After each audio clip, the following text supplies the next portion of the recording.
Hello guys, welcome to my channel Arun की पाठशाला। अगर आप मेरे चैनल में नए हैं तो चैनल को सब्सक्राइब करना, और अगर वीडियो अच्छी लगे तो लाइक और शेयर ज़रूर करना। जैसे कि पहले भी मैंने एक वीडियो डाली थी JKSSB का, जो आज क्लास 4th का एग्ज़ाम हुआ था, उसके रीजनिंग सेक्शन की। अभी मैं वीडियो डाल रहा हूँ मैथ सेक्शन की। तो क्या क्या क्वेश्चन आए थे ये देखते हैं। ये जो मैथ्स का पेपर आया था, इसे हम मॉडरेट लेवल का बोल सकते हैं, क्योंकि इसमें जो 4-5 क्वेश्चंस थे वो जिनका लेवल थोड़ा सा अप था, जो 4th क्लास लेवल से थोड़ा सा अप था, तो इस लेवल को हम मॉडरेट बोल सकते हैं। हम देखते हैं कि क्या क्या क्वेश्चंस आए थे और उनको कैसे सॉल्व करना था। शुरू करते हैं फर्स्ट क्वेश्चन से। अब फर्स्ट क्वेश्चन है, P alone can finish a job in 12 days while Q can do in 16 days. With the help of R, they have finished the job in 4 days for a contract price of 1200. How much should R get out of it?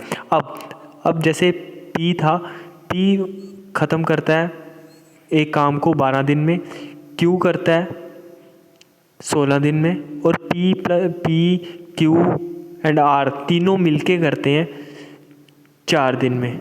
तो इन क्वेश्चनों में क्या करते हैं, हम सबसे पहले इन तीनों का एलसीएम निकाल लेते हैं। वो आ जाएगा 48।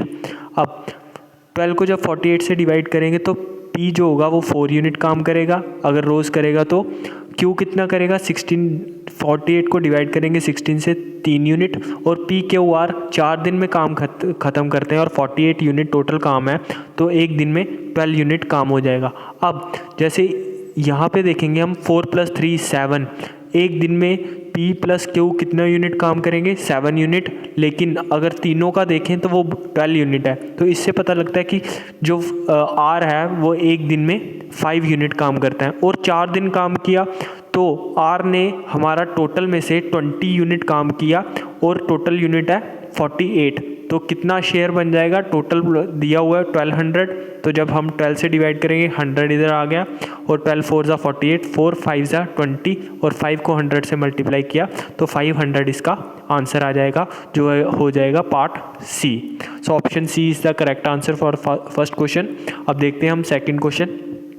अब इसमें दिया है कि हमें निकालना है कि distance travelled by minute hand. अब मिनट हैंड है, उसकी लेंथ है 7 सेंटीमीटर, और वो 2 दिन में कितना डिस्टेंस ट्रैवल करती है। तो अब कितना डिस्टेंस ट्रैवल करेगी, एक दिन में 24 घंटे होते हैं, तो 2 दिन में 48 आवर्स हो जाएगी। तो ये इसका टोटल सरकमफ्रेंस वो कितना हो जाएगा, 2 पाई R × 48। तो वो इसका आंसर हो जाएगा। अब वैल्यू पुट करके देख लेते हैं हम। 2 × 22/7 × R हमारा 7 × 48, 7 कट गया, और 44 × 48, 2 × 22 44, 44 × 48 करूँगा तो वो हमारा आ जाएगा, जब कैलकुलेट करेंगे 2112, क्योंकि 8 4 ज़ा 32, तो यूनिट डिजिट हमारा 2 आ रहा है, वो एक ही ऑप्शन में है, वो है option number C. Option C is the correct answer. अब नेक्स्ट क्वेश्चन देखते हैं हम। नेक्स्ट क्वेश्चन है हमारा, 3 identical discs have one side paint in blue and other side in green color. These 3 discs are tossed simultaneously. What is the probability of getting more blue faces than green faces when tossed? तो हमें देखना है कि कितने green faces, जिसमें blue faces हमारे ज़्यादा आए ग्रीन फेसेस से। तो क्या क्या प्रोबेबिलिटी हो सकती है। एक हो सकता है कि 2 फेसेस है, ये वही हेड और टेल वाला क्वेश्चन आ गया। अब इसमें टोटल हमारी सैम्पल स्पेस कितनी आ जाएगी, 8 आ जाएगी, क्योंकि 8 पॉसिबिलिटीज़ बनेंगी, और जो हमारा फेवरेबल आ जाएंगे वो आएगा। एक तो आएगा या तो ब्लू तीनों ब्लू होंगे, या ब्लू ग्रीन होगा, या ब्लू ग्रीन ब्लू होगा, या ग्रीन ब्लू होगा। तो 4 केसेस आ गए। तो जब 4 / 8 करूँगा तो 4 / 8 1/2 हमारा आंसर आ जाएगा, वो है option number C. Option C is the correct answer. अब नेक्स्ट क्वेश्चन है फोर्थ क्वेश्चन में क्या होगा, जैसे ये एजिस वाला क्वेश्चन है, इसमें 2 इक्वेशंस बन जाएंगी, और 2 इक्वेशन को हम सॉल्व करेंगे तो उधर से हमारा आंसर निकल जाएगा। जैसे sum of ages of father and son दिया हुआ है, फादर एंड सन 68। ये एक इक्वेशन हो गई। और दिया हुआ है आफ्टर 8 ईयर्स, तो फादर की एज कितनी हो जाएगी, f+8। Father will be thrice as old as son, 3 गुना सन की एज के, सन भी क्या हो जाएगा s+8। तो इसको सॉल्व करूँगा तो क्या आ जाएगा, हमारा आ जाएगा f+8 is equal to 3s + 24। तो जब मैं इसको सॉल्व करूँगा तो ये इक्वेशन ऐसे बन जाएगी, f-3s इज इक्वल टू 24 - 8 हो जाएगा और वो बनेगा 16। तो जब मैं इन दोनों इक्वेशंस को सॉल्व करूँगा तो हमारा क्या आ जाएगा, अब देखते हैं इसको सॉल्व करेंगे तो क्या आएगा। अब f और f कैंसिल हो जाएगा, अगर देखूँ f यहाँ से कैंसिल हो गया और ये भी माइनस में हो जाएगा अगर माइनस करूँगा, और ये भी माइनस में, तो -4s इज इक्वल टू 68 में से माइनस किया हमने 16, तो कितना आएगा 2, और 6 में से 1 गए 5, तो 13 आ जाएगा। -52 था तो 13 सन की एज आ गई। तो किसकी निकालनी थी हमें, हाँ तो हमें सन की निकालनी थी, तो option D is the correct answer. So अब देखते हैं हम नेक्स्ट क्वेश्चन देखते हैं कैसे सॉल्व करना था।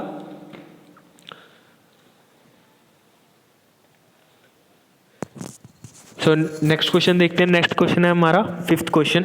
सो इसमें दिया हुआ है कि ए की इनकम है वो 60% मोर है बी इनकम से, तो मैं ए ले लेता हूँ और बी ले लेता हूँ। ए की इनकम मैंने ले ली 100 और ए की बोला हुआ है कि बी से 60% ज़्यादा है, तो इसकी 160 हो गई। Then how much % B income less than A, तो बी की इनकम कितनी लेस है ए से, तो यहाँ क्या हो जाएगा 60 कम है और बेस वैल्यू किसके अकॉर्डिंग लूँगा, इसके इंटू 100, ये हमारा निकल जाएगा 2 5 × 10 और 2 8 × 16, देन 4 से करूँगा 15 4 × 2 तो 15 5 × 75 डिवाइडेड बाई 2, वो आ जाएगा 37.5। तो बी ऑप्शन इसका करेक्ट आंसर होगा।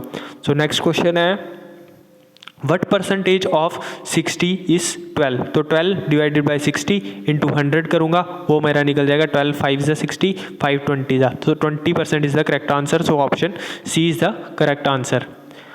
आई होप क्लियर होगा, अगर क्लियर नहीं हुआ कोई डाउट होगा तो कमेंट सेक्शन में रिप्लाई करना, मैं कोशिश करूँगा कि उसका रिप्लाई ज़रूर करूँ। सो नेक्स्ट क्वेश्चन है smallest number that leaves remainder 7 when divided by 35 56 and 91। तो इसमें इस क्वेश्चन में क्या करूँगा, मैं इन तीनों का सबसे पहले एलसीएम निकाल लूँगा, फिर जो भी एलसीएम आएगा उसमें 7 को ऐड कर दूँगा तो वो मेरा आंसर निकल जाएगा।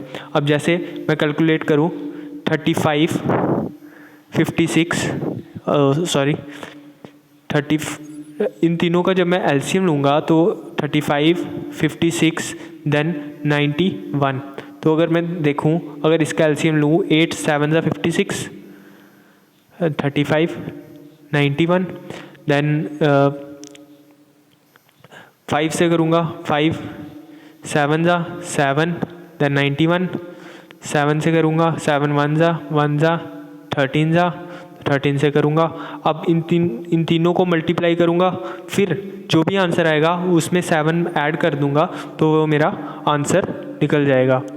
तो उस हिसाब से जो आंसर निकलेगा वो है ऑप्शन बी पार्ट, ये मैंने निकाला था तो इसीलिए बता रहा हूँ डायरेक्टली कि क्या आंसर निकलेगा।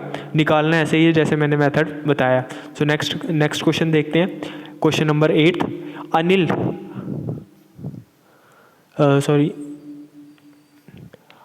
Anil can do a piece of work in 16 days, Shashi can do in 24 days। अब बोल रहा है एक लड़का है अनिल, वो करता है 16 डेज़ में, शशि करता है 24 डेज़ में। तो अगर अनिल अब ये काम करते हैं, अनिल अल्टरनेट डेज में और अनिल स्टार्ट कर रहा है काम को, तो कितने दिन में काम खत्म हो जाएगा। तो इन क्वेश्चनों में मैंने बताया वर्क और टाइम के क्वेश्चन में सबसे पहले एलसीएम निकाल लूँगा, एलसीएम दोनों का आ जाएगा 48। तो अनिल 3 यूनिट काम करेगा रोज़ और शशि कितना करेगा, 2 यूनिट्स काम करेगा। तो मिलके दोनों अगर करने लगे अल्टरनेट डेज के हिसाब से भी तो 5 यूनिट काम होगा मेरा 2 दिन में। तो अगर 48 यूनिट काम है तो मैं पहले 45 निकाल लेता हूँ। 45 यूनिट कितनी देर में होगा, वो मेरा होगा 5 9 ज़ा 45, लेकिन 9 डेज़ नहीं होंगे, डबल डेज़ लगेंगे, तो हमारा 18 डेज़ वो लगेंगे। तो 18 डेज़ में मेरा 45 यूनिट काम हो गया, और आगे फिर जो 3 यूनिट बचा है वो अनिल कर देगा एक दिन में। तो मेरे टोटल डेज़ जो लगेंगे वो लगेंगे 19 डेज़। आई होप क्लियर होगा। सो मेरा ऑप्शन इसका हो जाएगा option D is the correct answer. अब नेक्स्ट क्वेश्चन देखते हैं। ए रेशो दिया हुआ, बी दिया हुआ है और पूछा हुआ है कि 5a + 7b ratio 3a + 4b क्या होगा। इस क्वेश्चन में क्या करना है, ए को हम सीधे 5 पुट कर देंगे और बी को 7। तो जब मैं ए को 5 पुट करूँगा, 5 × 5a दिया हुआ है, 5a 5 × 5 25 plus 7b 7 × 7 49 divided by 3a 3 × 5 15 plus 4 × b 4 7 28। तो उस हिसाब से क्या आ जाएगा मेरा, इधर आ जाएगा 5 9 14 1 कैरी 4 7 74 डिवाइडेड बाय 8 + 5 13 और 13 और 43। तो 74/43 is the answer. So option C इसका आंसर हो जाएगा। 9th क्वेश्चन का आंसर है ऑप्शन सी। नेक्स्ट क्वेश्चन है, A's present age in years is 20% of B's age। अब A की जो एज है वो B की 20% है। तो B को अगर सपोज करके मैं 5x लूँगा तो A की एज उसके 20% वो हो जाएगी x। तो after 30 years A age will be 1/2 of B's age. So जो A की एज 30 ईयर के बाद होगी will be 1/2 of B's age. B age कितनी हो जाएगी, 5x + 30। सो अब जब मैं इसको सॉल्व करूँगा तो 2 इधर जाके मल्टीप्लाई हो जाएगा, वो हो जाएगा 2x + 60 is equal to 5x + 30 5x + 30। तो क्या होगा 2x 5x, तो 5x में से 2x कैंसिल हो जाएगा तो 3x आएगा इक्वल टू 60 में से 30 कैंसिल हो जाएगा 30, तो x आ जाएगा मेरा 10। तो उस हिसाब से किसकी एज मांगी है, sum of the present ages of A and B. Sum of ages वो हो जाएगा 6x 6 × 10 60। तो 60 इसका आंसर आ जाएगा, option B is the correct answer. Next देखते हैं। अब नेक्स्ट क्वेश्चन है हमारा एवरेज पे क्वेश्चन है। सो इसमें क्या होगा, अब एप्पल का प्राइस दिया हुआ है, मैंगो का प्राइस दिया हुआ है। अब बोल रहा है 40 एप्पल्स और 20 मैंगोज़ हैं, तो अप्रॉक्सीमेट एवरेज प्राइस क्या होगा पर फ्रूट की। तो जब मैं 40 एप्पल्स लेता हूँ, 40 × 10, एप्पल का प्राइस है 10, तो 400 हो जाएगा, 400 प्लस, और 20 मैंगोज़ है, 20 मैंगोज़ 15 कॉस्ट है, तो 20 × 15 300 डिवाइडेड बाय कितना, टोटल कितना यूनिट हो गया 60। टोटल फ्रूट्स कितने हो गए 60, तो 700 डिवाइडेड बाय 60 700 डिवाइडेड बाय 60, तो 35/3 1.66 आएगा। तो 11.7 अप्रॉक्सीमेट हो जाएगा, वो इसका बी पार्ट इसका आंसर हो जाएगा। आई होप क्लियर होगा। सो नेक्स्ट क्वेश्चन देखते हैं। Sita and Gita had certain number of chocolate with them, okay. Then बोल रहा है सीता और गीता के पास कुछ चॉकलेट हैं। अब इसमें भी क्वेश्चन में क्या होगा, 2 इक्वेशनें बनेगी, दोनों को सॉल्व करेंगे तो उधर से आंसर आ जाएगा। अब देखते हैं क्या है क्वेश्चन। तो जैसे सीता है, if Gita gives 5 chocolate to Sita. अब सीता और गीता है, उसके पास लेट कर लिया हमने S नंबर ऑफ चॉकलेट है और गीता के पास G नंबर ऑफ चॉकलेट है। अब गीता 5 चॉकलेट टू सीता। गीता ने 5 चॉकलेट दिए तो गीता के पास 5 चॉकलेट कम हो गए और सीता के पास 5 चॉकलेट्स ज़्यादा हो गए। तो क्या हुआ, उनकी रेशियो कितनी आ गई 3:2। तो S प्लस तो उनकी रेशियो, अब गीता की रेशियो सीता के साथ चॉकलेट के हिसाब से कितनी आ गई 3:2। एक इक्वेशन ये बनेगी और नेक्स्ट इक्वेशन क्या बनेगी, whereas if Sita gives 5 chocolate to Gita. अब गीता के पास 5 चॉकलेट आए, और सीता ने दिए। तो ये दूसरी इक्वेशन है 4:1। जब इन दोनों इक्वेशन को हम सॉल्व करेंगे, एक इक्वेशन इससे निकल जाएगी, एक जो पिछला वाला दिखाया था उससे निकलेगी। जब इन दोनों को हम सॉल्व करेंगे तो S के पास हमारा आ जाएगा 15, तो सीता के पास हमारी कितने आ जाएंगे, 15 आ जाएंगे। तो गीता का पूछा है, तो गीता का कितना आएगा, जब मैं 15 पुट करूँगा तो उधर से मेरा क्वेश्चन निकल जाएगा। तो आप सॉल्व करके देख लेना इसको, तो आराम से क्वेश्चन सॉल्व हो जाएगा। अब 12th क्वेश्चन था, अब 13th क्वेश्चन है, when two unbiased dice are rolled what is the probability that the sum of the top of the faces is greater than 10। तो क्या होगा इसमें, एक तो क्या बन सकता है, 2 coins अनबाइस्ड डाइस, तो टोटल जो सैंपल स्पेस होगी वो कितनी बनेगी, 36। टोटल केसेस बनेंगे हमारे 36। अब जो हमारे फेवरेबल केसेस हैं वो क्या क्या बनेंगे, सम का ग्रेटर हो सकता है, या तो 11 हो सकता है या तो 12 हो सकता है।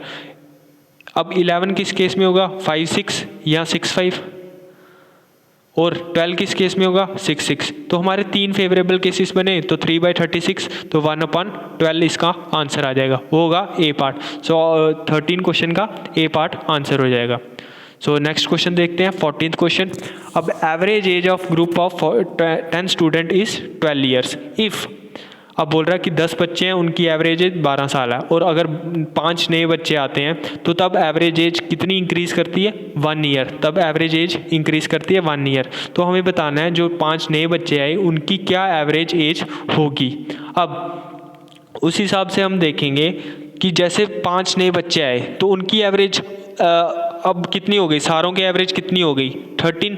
तो अगर 5 बच्चे आए उनकी कितनी होनी थी, 13 5 या 65। अगर हमने सपोज कर लिया कि 13 ही है, लेकिन अब सबकी एक ईयर इंक्रीज हुई, तो उन 10 बच्चों को भी 10 यूनिट इन्होंने दिया होगा, वो 10 भी जब हम ऐड करेंगे तो कितना बन जाएगा, 75। और टोटल बच्चे कितने आए, 5। तो कितनी होंगी उनकी एवरेज, 5 को हम डिवाइड करें, 75 को डिवाइड करेंगे 5 से, तो 15 इसका आंसर आ जाएगा। So option B is the correct answer. So next question देखते हैं, आई होप क्लियर होगा पिछला क्वेश्चन। सो नेक्स्ट क्वेश्चन क्या है, कह रहा है एक सर्कल है जो इंस्क्राइब किया हुआ है equilateral triangle of side 20 centimetre touching it side, what is the area of the circle, बोल रहा है। अब ये क्वेश्चन थोड़ा सा ट्रिकी था, लेकिन जो भी मुझे लगता है जिनका थोड़ा सा भी मैथ जिन्होंने एसएससी वगैरह सेंटर के थोड़े से एग्जाम दिए हैं, तो इनका क्वेश्चन उन्होंने क्वेश्चन देखते ही निकाल लिया होगा, और जिन्होंने नहीं दिए हैं उनके लिए ये काफ़ी टफ रहा होगा। तो देखो ये क्वेश्चन क्या था, जैसे एक इक्विलेटरल ट्राइंगल है, उसके बीच में एक सर्कल इंस्क्राइब किया हो जो इसकी सारी साइड्स को टच कर रहा है, और ये इक्विलेटरल ट्राइंगल इसकी सारी साइड कितनी दी हुई है, 20 दी हुई है। तो इस सर्कल का क्या निकालना था, हमें एरिया निकालना था। तो इसका डायरेक्ट फार्मूला होता है आर कितना होता है, जो भी ट्राइंगल की साइड होगी, जैसे इस केस में 20 है, डिवाइडेड बाय 2√3, तो 10 हो जाएगा, 10/√3। तो अब इसका क्या एरिया मांगा हुआ है, वो क्या होता है πr²। तो क्या हो जाएगा, पाई को ऐसे ही रखो, तो 10 का स्क्वायर क्या हो जाएगा, 100 पाई, और जब √3 का स्क्वायर करूँगा तो वो आ जाएगा 3। तो पाई 100 पाई अपॉन 3 इसका आंसर हो जाएगा, वो ऑप्शन नंबर सी पार्ट इसका आंसर हो जाएगा। आई होप क्लियर होगा। सो नेक्स्ट क्वेश्चन देखते हैं अब अनिल और वरुण की एज दी हुई है 40 मीटर पर सेकंड और 40 किलोमीटर प्रति घंटा, सो रिस्पेक्टिवली। तो रेशियो निकालना है इनके टाइम टेकन का सेम डिस्टेंस ट्रैवल करने के लिए। अब सेम डिस्टेंस है तो जो स्पीड होगी वो इन्वर्सली प्रोपोर्शनल होगी टाइम के। पहले जो स्पीड है वो उनकी जो यूनिट है मैं सेम कर लेता हूँ। अनिल को मैं कन्वर्ट कर लेता हूँ किलोमीटर प्रति आवर में। जब 40 मीटर पर सेकेंड को मैंने किलोमीटर में कन्वर्ट करूँगा तो 18/5 से मल्टीप्लाई करते हैं, तो 5 8 40, 18 × 8 वो हो जाएगा 144। अब अनिल की एज हो गई 144 और उसकी एज है एज नहीं, स्पीड हो गई, उसकी स्पीड है 40, दूसरे की स्पीड है 40। तो जब ये आ गई वेलोसिटी की रेशो, स्पीड की रेशो, ये आ गई स्पीड की रेशो। अब टाइम की जब रेशो निकालूंगा वो उल्टी हो जाएगी, 40:144 हो जाएगी हमारी। तो जब इसको करूँगा मैं तो अगर वो कितना हो जाएगा, 8 से डिवाइड करूँगा, 5 8 5 40, 8 1 8 और 6 8 8 सो 5:18 इसका आंसर आ जाएगा, वो है ऑप्शन बी। सो बी पार्ट इसका करेक्ट आंसर हो जाएगा। आई होप क्लियर होगा। तो नेक्स्ट क्वेश्चन है ये भी एज वाला क्वेश्चन है, इसमें भी 2 इक्वेशनें बनेगी और उधर से क्वेश्चन सॉल्व होगा। 4 years ago स्वप्ना मदर वास, अब एक मदर है और उसकी लड़की है स्वप्ना, M और S। अब पहली क्वेश्चन क्या बनेगी, 4 years ago, M-4, जो उसकी मदर थी वो 3 टाइम थी स्वप्ना की, 3 टाइम ऑफ स्वप्ना की एज S-4। इधर से एक इक्वेशन निकलेगी, वो क्या निकलेगी, M-3S, 3 4 12 -12 देन -8, ये एक इक्वेशन हो गई। अब दूसरी इक्वेशन क्या निकलेगी, जब आफ्टर 6 ईयर, तो आफ्टर 6 ईयर उसकी एज कितनी होगी, M+6, she will be twice as old as Swapna ये हो जाएगी। तो इस इक्वेशन ये निकलेगी, जब इसको सॉल्व करूँगा ये इक्वेशन हमारी निकलेगी M-2S = 6। तो जब इन दोनों इक्वेशनों को मैं सॉल्व करूँगा तो हमारा S क्या आ जाएगी, S आ जाएगी हमारी 14, जो स्वप्ना की एज है वो हमारी आ जाएगी 14, स्वप्ना की एज हमारी आ जाएगी 14। और जब मैं सॉल्व करूँगा 14 × 28, M की कितनी आ जाएगी, स्वप्ना मदर की कितनी आ जाएगी, 28 + 6 34। तो C पार्ट इसका आंसर हो जाएगा। स्वप्ना मदर की एज कितनी होगी, 34 हो जाएगी। आई होप क्लियर होगा, दोनों इक्वेशन हैं, दोनों को सॉल्व करेंगे, उधर से आंसर आराम से निकल जाए। अब देखते हैं 18th क्वेश्चन। 18th क्वेश्चन क्या है, प्रोबेबिलिटी निकालनी है हमें getting exactly 4 tail when 6 unbiased coins are tossed. अब देखते हैं इसमें क्या करना था, इसमें है इसका डायरेक्ट फार्मूला होता है। इसमें क्या होता है कि जैसे इसमें कम्बिनेशन और कम्बिनेशंस का यूज़ होता है, तो इसमें क्या आएगा, इसका डायरेक्ट फार्मूला, जैसे 4 मेरे फेवरेबल केसेस हैं टोटल 6 टेल में से, सो इनटू, अब टेल की क्या प्रोबेबिलिटी है, 1/2 की पावर 4, और जो हमारे अनफेवरेबल केसेस है वो कितने हैं, 2, 1/2 × 2। तो जब इसको सॉल्व करूँगा 6C4 को, वो क्या आएगा, 6 factorial upon 4 factorial into 2 factorial. जब इसको सॉल्व इंटू 1/2 की पावर 4, वो हो जाएगा 16 इंटू 1/2। तो इसमें क्या आएगा, 6 × 5 ऊपर आ जाएगा, 6 × 5, 4 फैक्टोरियल कट जाएगा आगे से, और 2 फैक्टोरियल 2 ही होता है, 2 3 5 3 जा 15 आ जाएगा ऊपर, नीचे आ जाएगा 16 था नीचे, इंटू 2 इंटू 1 4 16, और यहाँ पे 4 था, सॉरी 16 4 जा 64। तो 15/64 मेरा आंसर आ जाएगा, ए पार्ट इसका करेक्ट आंसर होगा। सो नेक्स्ट क्वेश्चन देखते हैं। अब ये एवरेज का क्वेश्चन आ गया।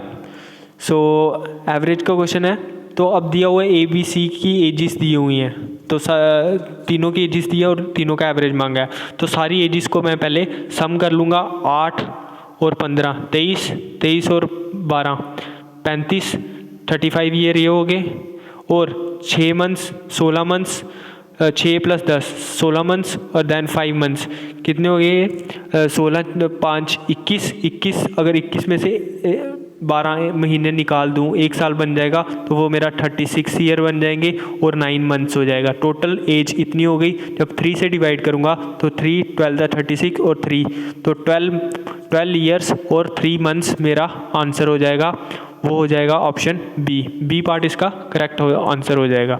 आई होप क्लियर होगा।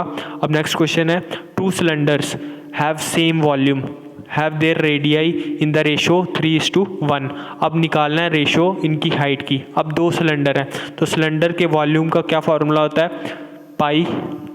अब मैं लेता हूँ एक का R1² H1, दोनों का वॉल्यूम सेम है तो इक्वल हो जाएगा पाई R2² H2, ठीक है। अब पाई कैंसिल हो जाएगा मेरा, R1² क्या होगा मेरा, जब 3 का स्क्वायर करूँगा वो रेशो को ही मैं सीधे R ले लूँगा, 3 और R1 क्या हो जाएगा 3 के हिसाब से क्या होगा 9 H1, तो R2 क्या हो जाएगा मेरा, R2 मेरा हो जाएगा 1 का 1 ही रखूँगा तो H2 हो जाएगा।